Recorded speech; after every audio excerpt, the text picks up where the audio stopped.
Hey everyone, welcome back to Assistive Insight. My name is Aishwarya, and today I'm interviewing Tim Reitsma. Hey Tim. Hey, hey, thanks for So, having me. yeah, for sure. So, Tim is a chronic illness advocate, and he's also a survivor of Crohn's disease and arthritis. So, just let's just dive into it, I guess. So, how's that been for you? Yeah, it's I've lived with Crohn's. I was in anticipation for our chat thinking about how long, and I'm going to date myself here, but well over 30 years with Crohn's. And so um, the last few years have been horrible. I'll be completely hmm honest. My Crohn's came out of remission with vengeance. I think it was just tired of hiding, and it came out fighting and ended up in the hospital numerous times, to the I point see. where in 2022, the end of 2022, going into 2023, I was too sick for surgery. I needed surgery because my intestine was almost closed off. hmm But my doctor said, you're not healthy enough for surgery. So trying to reconcile that was so hard, knowing I needed to So, get healthy. Yeah. knowing that you couldn't get surgery, I mean, how long was this period of you needing surgery but knowing that you couldn't get it? Yeah, it was November when I was told I needed to have this surgery. We knew it for about a year, and we're trying different medications, including high dose steroids, to try and get the inflammation under control. So we knew that it was coming. hmm We didn't know the extent of it until it was around November of 2022, and so between then and I had surgery April. So it took quite a few months to get healthy enough. We found a medication that was working. hmm We were on, or I was on, iron infusions every couple weeks, blood transfusions, doing everything I could to put on enough weight to Yeah. build up my body in order to have the surgery, which was successful for the most part. Yeah.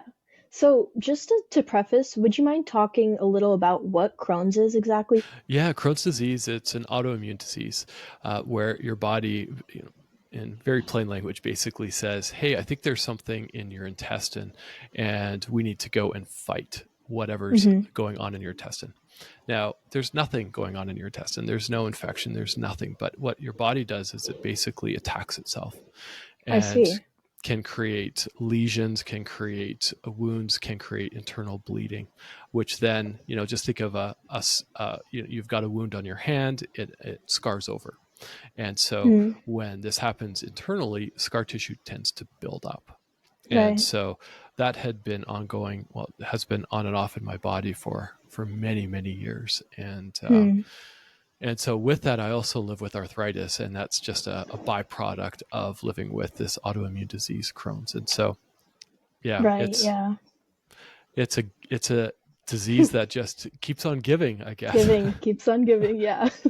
So, I've talked to a few people who have autoimmune diseases, and now that you've put it in such plain language as your body just attacking itself, um, I wonder, knowing this fact, do you think that your body attacking itself has any psychological effect on you? Like I've talked to people in the past and they've said, I feel betrayed by my own body that it's attacking itself, or, I just feel too, I mean, I'm not trying to put words in anyone's mouth, but that's just, you know, have you felt that way?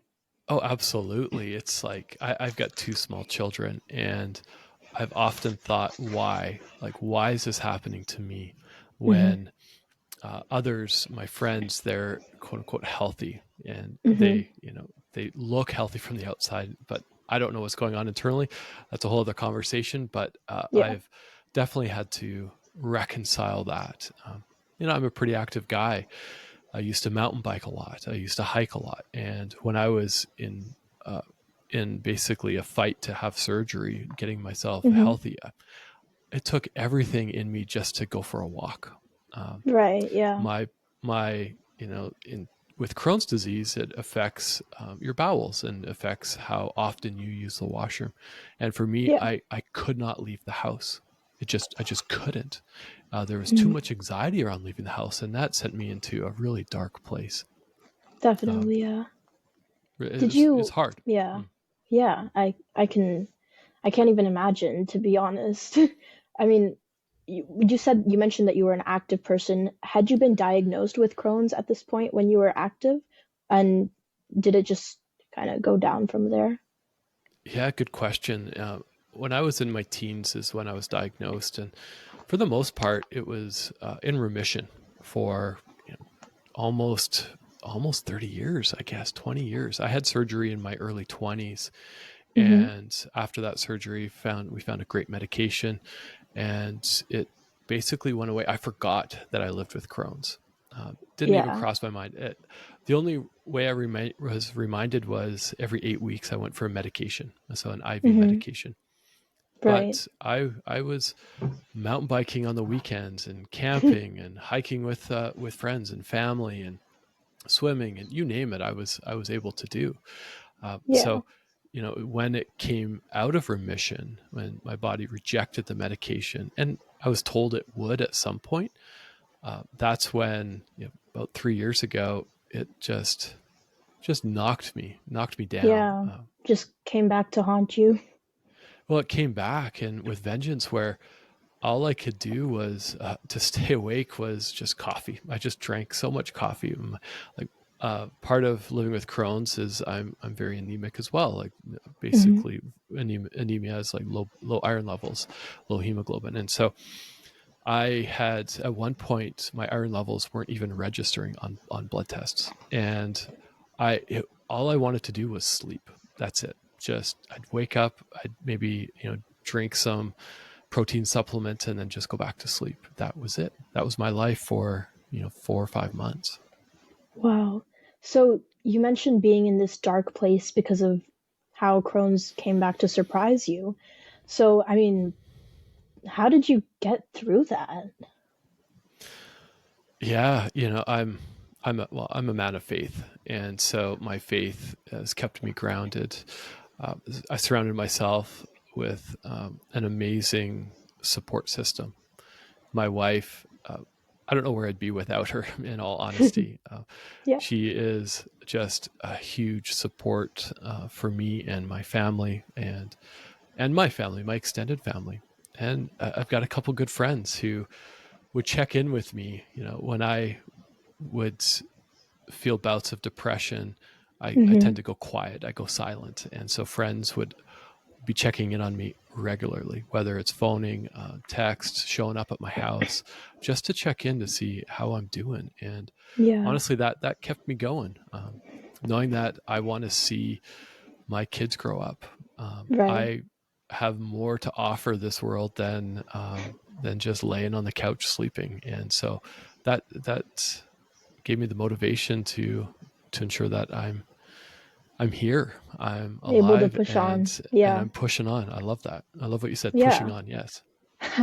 So, yeah, so having a family member of my own with a chronic illness, I know how important having a support system is because I mean, I've been around to see it, and I know what when she was alone, how she struggled, and how, when we would join at like family reunions, occasions, how her mood was lifted and everything was just so much better. So I think that having a support system is something that's definitely overlooked because, I'm not speaking from experience, but I think that in general, when we have, illnesses, we feel bad, we tend to isolate ourselves.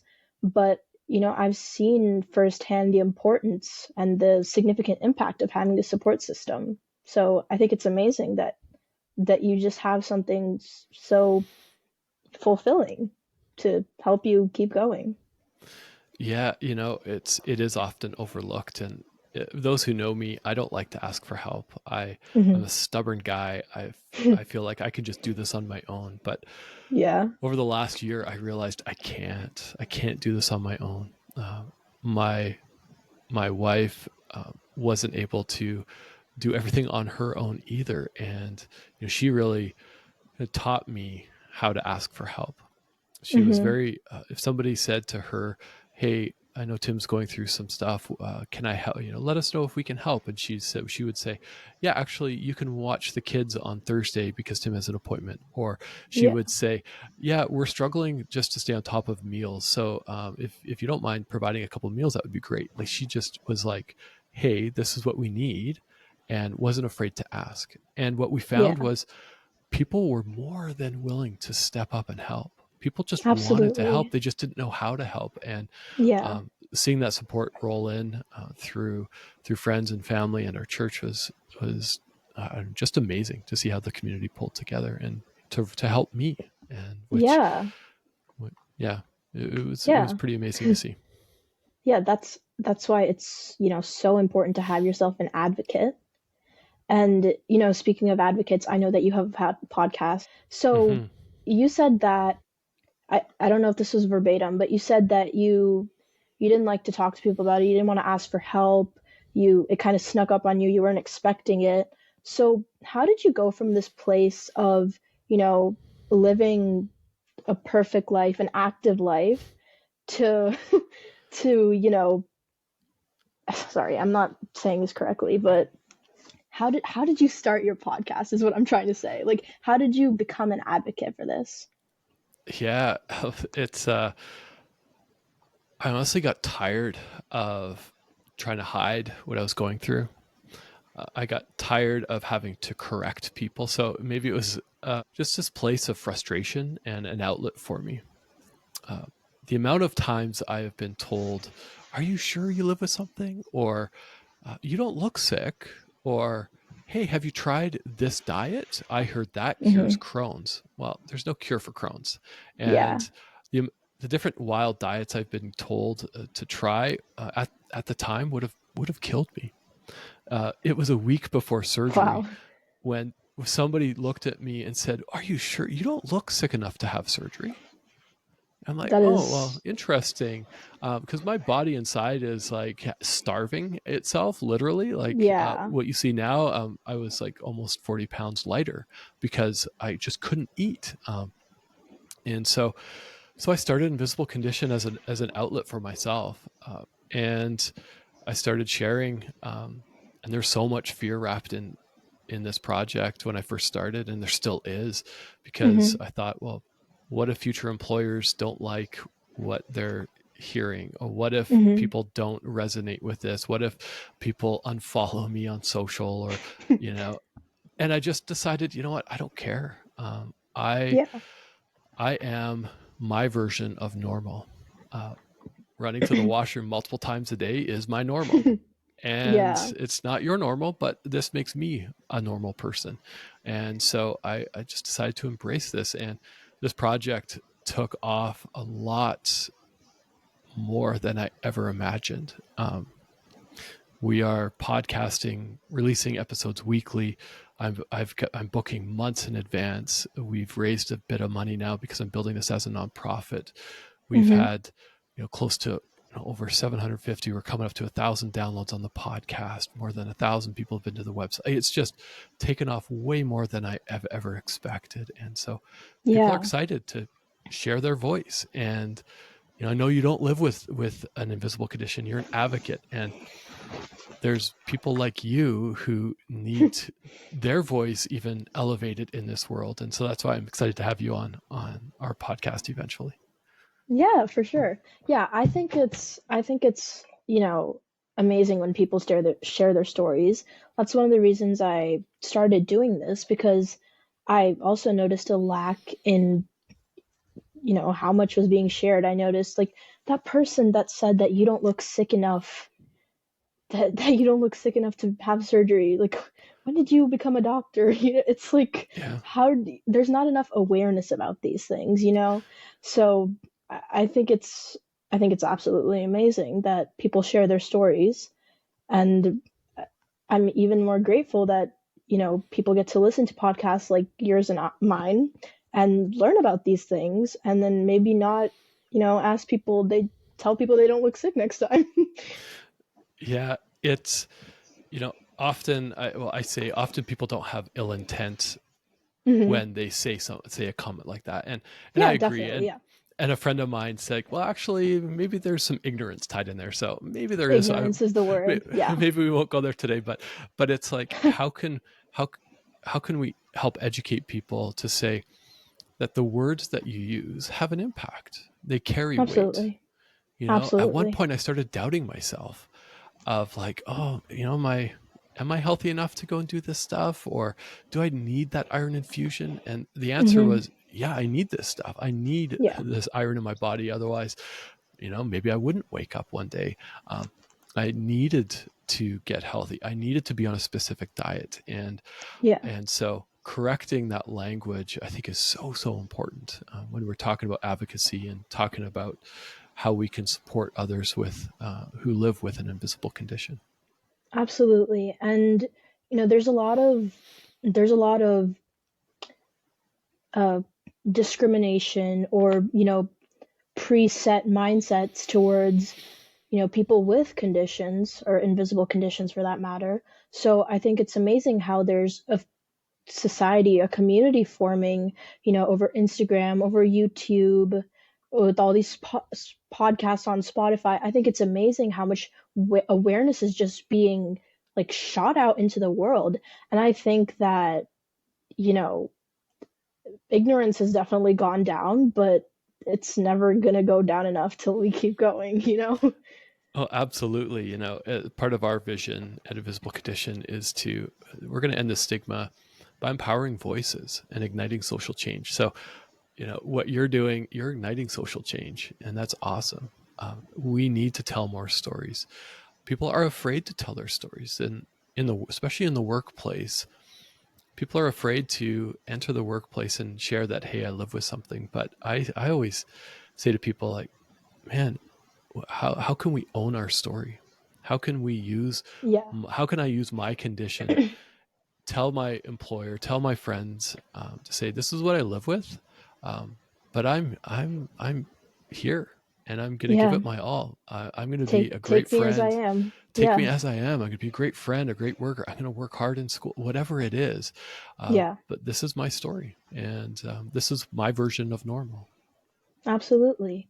So, this being your story, where do you kind of see yourself going with this, and how do you see yourself just moving forward in life from now?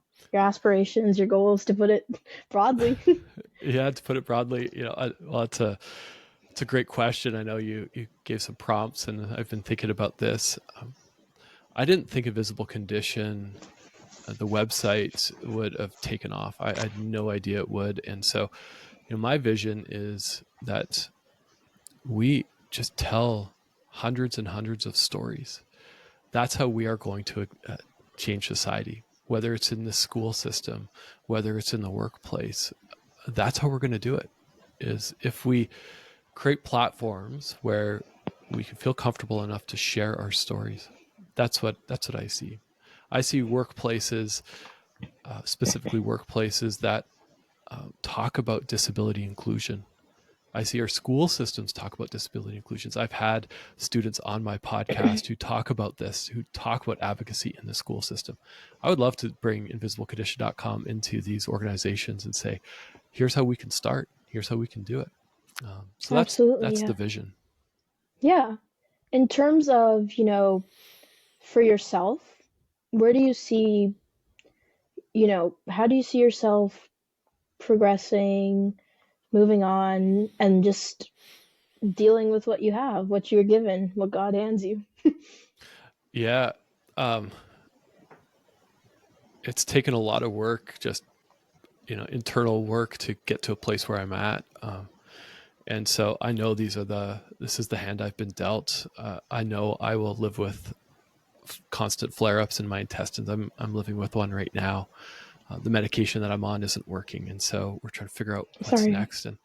And I gave myself permission to mourn that, and then I kicked myself in the butt and said, "Get to work, tell more stories, get out there, connect with people." And so, honestly, hearing stories from people who live with an invisible condition, as well as hearing stories from yourself, from advocates, from doctors, that's what keeps me going.